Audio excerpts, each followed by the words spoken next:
Hello, everyone watching on YouTube. Hello, I'm not Oliver Twisted. Watching on YouTube and listening on Spotify. It's another episode of NRG Insights. And at the moment, we're doing the Rising Star series, which was really, really beneficial to a lot of people last year. So we thought we'd do it again this year. It's basically speaking to young people in the industry that are working their way up, obviously the stars of the future, about how they got in, some of the challenges. I think it's really important, especially as us dinosaurs are always moaning that we can't get young people into the industry, maybe we actually listen to them and find out a little bit more about the challenges and the joys of joining as well. So on that, I have Fran Starkey, who is the BDM at Project & Co. Thanks for joining me, Fran. Thank you. I was expecting like a background round of applause. Yeah, no, there's no one else here, mate. Can you edit that in? They're listening at home. So tell everyone that doesn't know you, what you do, how you got here, and your kind of position at Project & Co. Yep, so I'm Fran. I work at Project as the BDM. So I didn't plan to get in this industry. I had 2 redundancies in 2024. Right. Not my fault. Like, they're one of them big corps where they sort of look at a job title, they don't see all the extra work you put in, and they're like, okay, she's been here 6 months. Numbers. One of them ones. So It's really unfortunate. So on a whim, I just basically quick applied to everything on LinkedIn. And then I got a message on a Sunday so from special Colin. when you say, "Oh, I just applied to every job," and then Colin answered. I know, but I'm so pleasantly surprised because I got a message from Colin. I sort of looked at his profile, and as one of the people that don't know him, you kind of make like a first impression. I was like, oh, okay, nice cars, things like that, flashy, Essex boy. I've come from corporate in London, really premium, proper men. It was like engineering and tech before. And finance as well, but in the insurance, it's reinsurance. And it was in Wickford. I was like, oh, I'm going to miss like city life. And it was a BDM role. Never done BDM before. I was always like operations, or like. How are you stuck in operations for so long? If anyone doesn't know you, you can talk till the cows come home. Seems like you're in a non-talking role. I know, and people would say to me, like, you're a flower getting no water. You need to be in sales. You need to be, like, on the field because you're just sitting here chatting to the floor. I was, like, the only person that could name everyone. I always say this, Fran, like, we're so blessed in, like, the BD roles that we get paid for talking because... I know, I get paid for being myself. But again, at these other roles, like, I couldn't also be Fran. Yeah. I couldn't, like, really speak in my Essex twang. I'd have to be Francesca. So I said, do you know what? Like, I'm going to go to this interview, local role. I'm really desperate for a job, basically. And I couldn't imagine, really like, a BD role. Huh? I said, again, really selling it. I applied for everything. I was desperate. I was so happy with it. It's, like, such a blessing. Yeah. So... I was like, okay, BDM, like out in the field. Okay, that seems a bit of me. Surveying, boring. Like, how is this going to be like fun? But I'm going to give it a chance. Literally got the plane back from Prague. Was still hungover. Had my case. Went into the office and met Carl. And like, he's seen my CV, and he was like, I just need to see what you're sort of about. Yeah. And I was like, show me the money. Hire me now. And we just put on like a house on fire. Yeah. Like, he always says like I'm his little sister because we do have really similar traits. Yeah. And maybe that's just from being from Essex. I don't think so. I know a lot of boring people from Essex now. I'm joking. Yeah, true. It is, you and Cole are very similar, but I do think you have to do that. Obviously, as business owners, as we start to step back and let other people take the reins, like they have to have not just similar traits to you, but they have to buy into what you do. It has to be company vision wide, doesn't it? And you certainly adopt what they do, as in that kind of fun side of things as well. Making fun out of quite a relatively boring. I don't mean we've all got boring jobs, but you know what I mean. Like we're making fun of them. And I left that interview and I was like, oh, I want that. Like I actually really, really want that. Then I understood like how it's a small company but really growing, and I saw his passion for it and just who he is as a person, which like massively sold me. Like working for someone that you really like, it makes all the difference. Got the job, was in it, and he was like, you're going to be like at the Ned 3 times a week. I was like, perfect, this is amazing. Out and about, and straight away I got put in the deep end. Would go on meetings with him, get to know the clients, and that as well, honestly, like what a fantastic industry of people. You don't know, do you, till you're in it, that how great it is. Like it's just financial services sounds shit from the outside. It sounds stuffy, the old grey suited bankers, but it's a wicked industry. It's great people. Yeah, amazing people, really like helpful as well. Like where I was new, like they was happy with me going halfway through meetings, like what do you mean by this? and they want to help you, which I think is so lovely. Do you know what? Sorry to jump in about the wanting to help you thing. I never twigged this, and Guy Harrington said it to me like 2 years ago, and he said, people actually want you to succeed. You're very good at your job, but people desperately want to help you succeed because you're likable. And it never really dawned on me that I love other people's success, but everyone everyone wants you to do well, don't they? It's a nice, it's nice to be. I mean, I honestly believe you're a magnet for the things that you believe in as well. But at the same time, it is lovely to see people want you to succeed. Yeah, massively. Like I've got like Stacey Baxter. I don't know if you've met her yet, but she's like almost like a mentor. I can go to her to things. Like she really wants to help. Doesn't have to take the time of her day, but will. People like Dan from like Dutton Gregory as well, checking in, being like, "Oh, this would be really good for you." Like they see things and like, you should go to this, like out their way. And I just think that is so rare. Yeah, to find, and I love that. Yeah, do you know what? I was talking to Dan the other day, and he was speaking very highly of you. He was in my office. Oh, perfect. And he's just a good guy. He's just one of those other people in here that wants to help. Yeah. And he's doing some stuff. And you tend to attract the good people. Helpful, yeah. Yeah. And then again, with like this whole surveying thing, I didn't really know much about it. In your head, you do think surveying is boring. Yeah. And like, as a company, we do what the other surveyors do, but we survey with personality, and it makes all the difference. Like, I never thought I'd be having as much fun as I had. My weekends are for me doing like nothing. And I'm like, oh, so I'll have fun during the week at work. Yeah.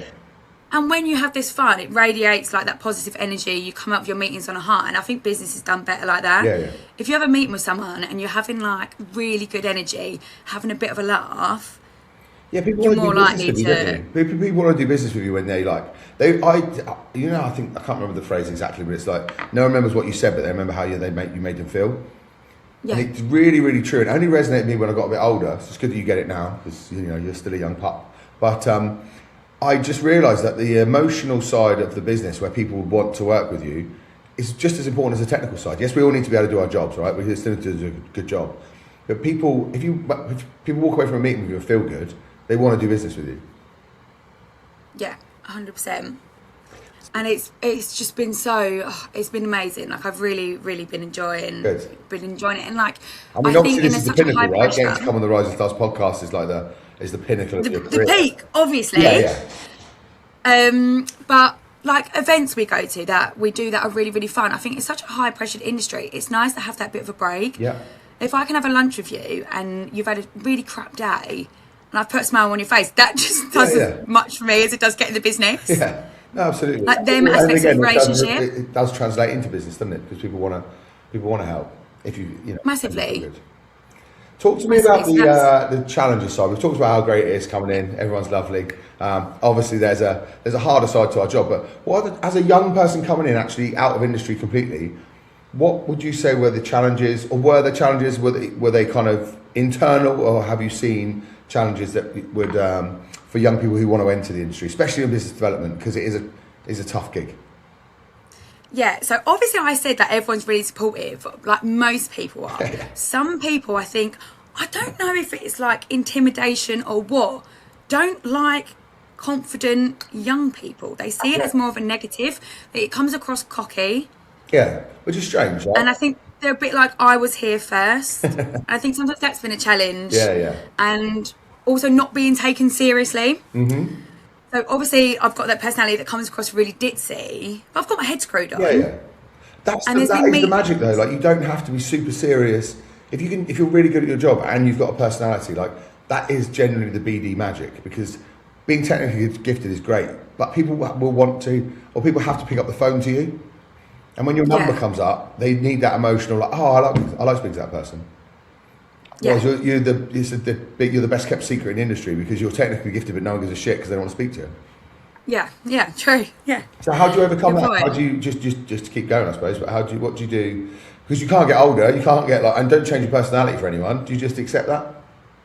Yeah, I kind of do. Like, I think I've spoken to Colin about it before, because we've had meetings where it'll be me and Cole, but the person that we're speaking to, his body language will be so far away from me and directed at Cole. Yeah. It makes me feel like insignificant. Mm-hmm. What's the point of me being here? But you get, for every 5 or maybe every 10 that love you, 1 might not. Yeah. And the 10 are more important to keep. If they have that thing against you, they have it. It's probably more on them than it is on you. Yeah. Do you know, I've had that conversation with Cole before as well, because if you don't know him, if you just see him online, he comes across very differently. He's very good at his job. He loves his job, and he is like a sensitive soul. But I've always said to him, like, if one person thinks you're a prick, who cares? Because that's the job done, isn't it? It's better getting that than like 5 months down the line and realise you don't like each other and you don't want to work with each other. If someone reads into you online and makes an assumption and it doesn't work for them, cool. That's not the end of the world. And you can't. I know he does take it personally. You can't take it. You can't take it that personally, because he's of that nature, and similar to you, like, you want to be liked, right? It's nice to be liked. But you can't let the fuckers get you down that aren't ever going to kind of let you in the door anyway. Yeah, definitely. And things like getting nominated for this award is a bit like... Tell me about the award. Tell me about this award you've been nominated for. So it's the Rising Star Award for the Financial Reporter Awards, and it's Broker's Choice. Amazing. Which I know is a bit like... Because some people don't like our relationship with brokers. Yeah. Sometimes the lenders are a bit funny about that, but I think... We're the similar ilk to you, right, in that we're friends with everyone. Some people are a bit funny about it, whether it's client or candidate side, because we're close to everyone. But it's that relationship, like, it's not detrimental. We're all still very good at our job. We all understand the strictness of our job and the compliance of our roles. Yeah. But I do, from an outside perspective, it's just something for people to moan about as well, though, right? Yeah. But the brokers as well, they've helped us understand, like, another aspect of that side. Mm-hmm. So it's helping us more. Like, I'm learning more, spending time with the brokers, understand what they want, understand what the lenders want. So I'm getting, like, the whole picture, spending time with the underwriters, rather than just a one-sided picture. You see more of it. Yeah, you understand the journey as a broker then, don't you? Like, you understand why brokers are pissed off. You understand how to speak to them. And when, obviously, you're working for the lender, I just don't think there's a conflict in knowing both sides of the business. And like I said, we get it too in recruitment, because people are like, well, you're way too close to them. I don't want to speak to you about it because it'll be awkward. And I'm like, it's not for us, because we speak to both sides because we give a shit about the whole journey. I mean, obviously we work with both sides, but and it's similar to you guys. People that would be annoyed that you speak to brokers seems nuts, because it's just having a deeper knowledge of the whole journey. Yeah, definitely. And that award, when that came through, oh my God, I thought I was going to cry. I called my mum and she was like, oh my God, my darling. Like, I got nominated for an Oscar. But I'm up against some really great people. Obviously, I've been stalking their LinkedIn. Oh, you've got to say that, though, haven't you?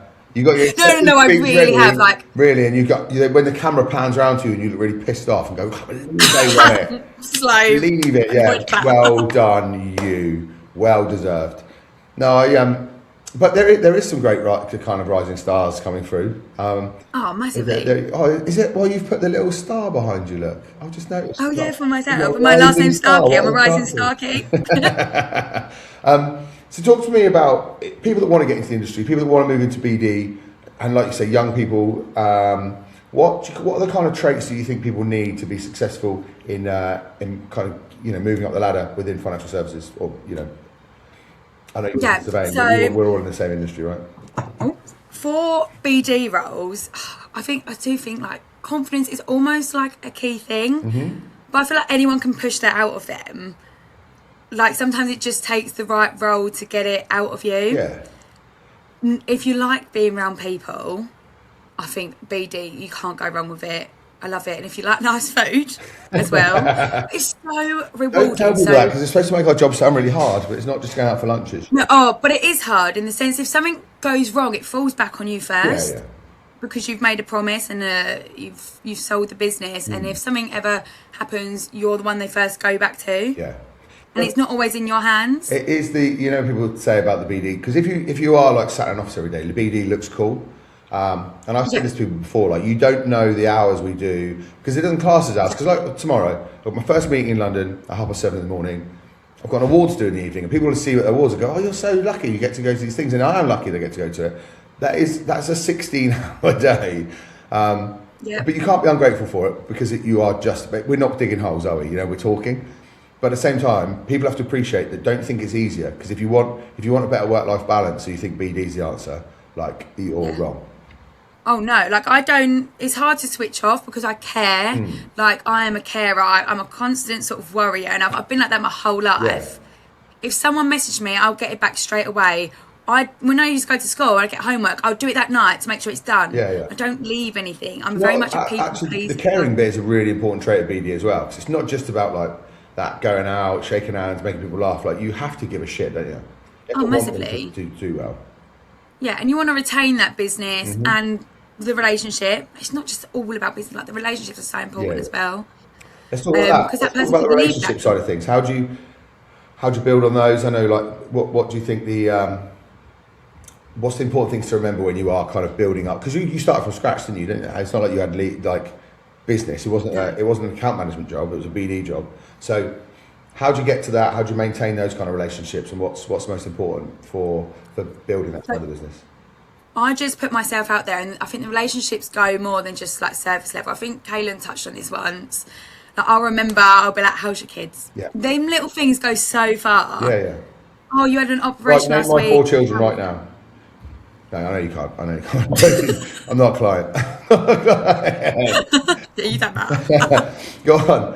Yeah, no, you're right. Just the added bit. Yeah, So, and again, I'm being constantly on LinkedIn. I'm looking at their updates. I'll congratulate them. I'll bring up little things that they've brought up on there in the meeting. Yeah. Just making them feel that extra little bit special. Yeah. Do you know what's interesting? Actually, I had it with a lawyer the other day. She introduced herself, and I said, "Oh, congratulations on passing the exam last week." She was like, "Oh my God, how do you know that?" I said, "It was my job to know pretty much everything about everyone. If it's on LinkedIn, like, my wife would joke about this, like, I'm not on social media. She's like, you use it exactly the same as LinkedIn. Like, you're still staring at people's lives from the outside." I said, yeah, mine is a business related thing. So I can resonate with people when you meet them, but people are pleased by that you've seen something and you've remembered it, and it's nice. It's a nice part for them. Again, it's how you make people feel, isn't it? Yeah. And so like with LinkedIn, I'll look through that and get that deeper sort of like understanding of them. And as much as I'm a talker, I'm a listener. Yeah. If you've got feedback for me, like, no feedback's really bad feedback. Have you always been a Help good us listener? improve. 'Cause that was something I had to learn. Well, being a good listener. Yeah, I had to learn that because I can talk, but the listening part is something I've picked up over years. Has that been a natural trait, or is it something you have to be aware of? So it could probably come across that I'm not a good listener because I talk almost, not over people, but in. So I get excited, but I listen and I remember things. Yeah. And that's always in part of me. I don't know if it's been like a massive empath. Yeah. That I've just wanted to listen and show that I care. Yeah. And I think showing you care is massive. I think the over talking people, I've always had this problem, and I have to literally sit there and say, shut up, don't. Yeah. But it's because you want to resonate with what they're saying. You're not trying to interrupt them. You're not trying to one-up them. You're like, I completely understand what you're saying. This happened to me, or I completely understand what you're saying. A client once had this. But you want to solve the problem, don't you? But it does. If people don't know your character traits, I always get that one wrong. It can come across as that. So I am so conscious of it, and I've spent 15, 20 years in BD where I've had to learn to just like shut up, because it's really hard. But especially if you didn't know someone, right? You haven't got that relationship, they don't know you yet. It's a tough one. But you're not doing it to be rude. You're not doing it to one up. You're doing it because you want to empathise with them straight away. Yeah. Also, like right now, I'm finding it hard not to ask you questions because I want to include you in the chat. So what's the kind of the trajectory for you then, do you think, coming up now? Obviously, once you win this award, you know, big things for you. When are you taking the hot? No, I'm just gonna say when you're taking the hot seat, the project's okay. But what's the plan for you? Have you got it, or are you just loving what you're doing at the moment? I love what I'm doing at the moment. I'm still building my network. I've only been there a year and a half. Yeah. And I've been really I just feel like you've been around Carl. forever, which is a great trait of people. You know, like when we moved into the new industry on the legal side, people were like, we just assumed you'd already done, like, have always been there, which is a lovely thing to happen in it. But I just assume you've been around forever because you put yourself out there so quickly. Oh, thank you. Even though I took 3 months off as well, I was so happy that everyone remembered me. I was like, see you later. Yeah. Which was a sabbatical. If anyone wants to hear Fran's holiday story, book out a good solid half a day. Because it's a... You might need to take annual leave the next day to recover. Get signed off. But at the moment, I'm really happy with things going because the business is growing so quickly.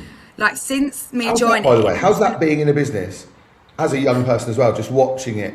Because I suppose you don't know any different, right? It's just like an incredible business that's growing. Because I always went into big businesses straight away. Yeah. So you don't see that. Has that been beneficial to you, like as a growth thing as well? That just seeing how it works. It's been really intimidating as well. So obviously that 3 months off made it even bigger because it was quite steady. 3 months off. 10 new people come in. Everything was like sort of changing. We've got a new office, which doesn't seem like a lot, but coming Like, Cole got really skinny, so much happened. Lost all his muscle. Yeah, and like for me, that is so positive, but I felt a bit intimidated. I was like, okay, we've grown so much. Like, where do I stand? Almost. Yeah. Like, what's going on from here? Because we've got new people coming in, and some of the jobs I was doing before, so I could focus more on BD. We're getting taken over by other people. Yeah, so two new people still coming worried in, though, isn't it? Because you're not part of the furniture yet. It's let's be honest with you, by the way. But like, people will appreciate that because it's a fun thing watching the business grow as well. It's also quite scary because everything changes and changes. Like we're wired to not enjoy change. Yeah. Because it's a survival instinct, isn't it? So it's a tricky one to get over. Yeah, because it was such a positive thing. Because it's like, yes, success means also I'm doing my job well if we're getting more money in to do these things. That hurrah! Just happened to have the 3 best months when I was away, which just the backlog. Don't bring that up now. Just don't bring it up next time after the pay rise. I came to say, Cole, this is definitely the backlog from me. Yeah. 100%. Yeah, that's all. You know when someone leaves and suddenly all their deals start completing? That's right. And then you just take it on. You go, that was me. Yeah. Exactly. But I can see the positive of it now. Like Matt's block, I only saw the positive anyway, and I feel more assured of it now because I call Cole every 2 weeks, like feeling insecure. Yeah. Not that anyone makes it. I just have that myself because being new, like you have that, and suffering from 2 redundancies, that always sort of plays back on my mind. You've got the PTSD of the redundancies, haven't you? It's a lot. Yeah, and I feel like I'm kind of the person that needs like reassurance. Yeah. I just like it. Yeah. And that, for example, that wall just made me feel. Yeah. Well, the nomination. Yeah. And you are working hard. And you want people to see it, so it's nice. Yeah, but not everyone sees it because they're all in the office, and it looks like, again, from the outside, she's out for lunch. Yeah, like, I don't switch off. Like, I love it because I've got so much energy, so it's perfect for me. Yeah. On the weekends, I don't really see my mates. I don't. Your social battery's dead, isn't it? By the weekend. Yeah, going out drinking. I need to recharge. I come home and like my parents are like, "Oh, how was your day?" And I'm like, "Oh, don't talk to me." Do you know what? So I said that to my wife the other day. I said, "How do you handle him when he gets in the evening?" She went, "He's a fucking mute," because I'm just busy all day. Like I'm constant. It's 100 miles an hour. So when you do get in, you have drained, and you probably, I mean, you're not at that position that I am now, but you probably don't give as much back to your family as you should because you've just done it all day. And there's that work-life balance that I haven't. I've never found it. I've never found that way of making sure everyone is top of the priority list all the time. You know, I just think that's the nature of the beast. We're trying to grow a business, and it's hard to do. Like you said, I've got a deep voice, but it's actually not deep. I just keep losing it because I'm talking too much. It's normally really high pitched, but it's worth it. It's like as much as I'll be like, I'm so emotionally drained. Like not emotionally, sorry, mentally drained. Fulfilled. Like it's worth it. Yeah. That's nice. Because you see the outcomes when you put the effort in. Yeah, no, definitely. And it sounds like lovey-dovey bullshit, but it's so true, isn't it? When you work hard and you see what it achieves for other people, it's massive. It's the reason we do what we do. So I've taken you over. I said it'd be 20 minutes. I've got as always. Oh, sorry. That's all right. Not you. I would carry on talking to you all day long, but people will switch off. So again, lastly, if you can give any advice for someone trying to get into this industry, what do they need to do? What do they need to think about? What's the important thing for young people, particularly women? Right, it's a tough industry. We're still 70% men. We're working. It's getting better, but we're nowhere near it. But what do you think they need to think about? And what do they need to do to get into this industry? I think just go for it and absolutely back yourself, and then just prove everyone wrong. Yeah. If someone don't believe in you, just keep going. Amazing. And prove them wrong. Good. I think and apply for every job on LinkedIn and hope that you're desperate enough to take one. And do you know what? Give the small companies a chance. Yeah, I just think you learn so much more from small companies. It's great going into corporate and moving up that ladder, but especially if you revert back to something like lending, if you've got like a family office or a small business, you learn every aspect of it. Whereas if you were together, you know how to underwrite that particular thing. The pigeonhole, that's the nature of the beast. So yeah, 100. That's a great advice for young people. Just learn. Like you've just got. Even if you're in a big business, just make sure you understand the departments, what they do, what the journey is for everyone, because it's and try to have fun while you're doing it, because YOLO, we're all going to die one day. Have some fun. Yeah. Do you know what? As well, I said I'd stop, but I will stop. There is a link between like Colin is like super personable, wants to do everything for everyone. You are 100% like that's a leadership down quality that I think comes from your business, and that's why that's why people like you will thrive there, because it's you're very similar in character. Can't ever say that word. Character trait. Character. Yeah, character traits. Because you do care, but you are bubbly, and you're not like, you don't take yourself too. I always say this to everyone: take your job really seriously. Don't take yourself too seriously. And I think you epitomise that. Yeah. Fran, if anyone wants to get hold of you, obviously all your socials will be on our socials when you can eventually be bothered to send them over. But what's the best way to get hold of you if people want to speak to you about the industry or anything in regards to Project and Co or working with you guys? Yeah, just drop me a call. This is what we pride ourselves on, answering the phone. Yeah. And if I don't answer, it's because I'm at a lunch. Don't worry, by the way, I won't put your phone number on here because it also goes on Spotify. There's lots of weirdos, but we will make sure your socials are on there. Yeah, or LinkedIn, because I'm always on there. That's better. There'll be multiple ways. Good. Thank you very much. I really appreciate your time today, Fran. Thank you, Marcus. Have a nice day. And thank you everyone for watching and listening. It's been another episode of NRG Insights. We'll see you soon, Fran. Thank you. Bye. Thank you.